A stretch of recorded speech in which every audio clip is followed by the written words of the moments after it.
All right, so I've got this cool box assembly now, and I have my puzzle assembly. So there's my two assemblies here.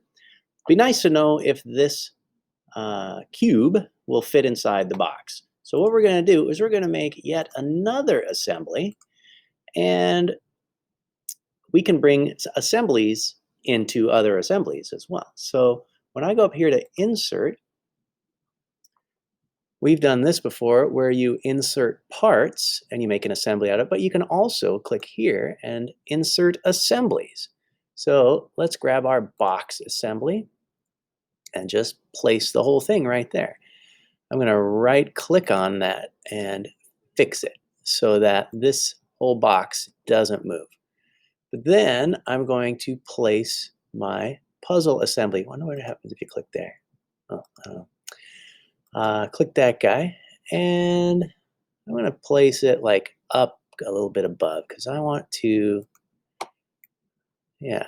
So now I got to figure out how do I do a fastened mate. I think I'll try to put this corner down inside that corner.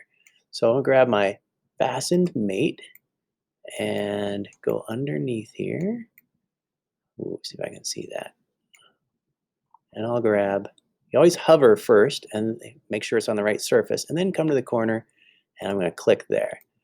Now, I'm going to put that guy down in this corner down here, hover and click, and see if that did it right.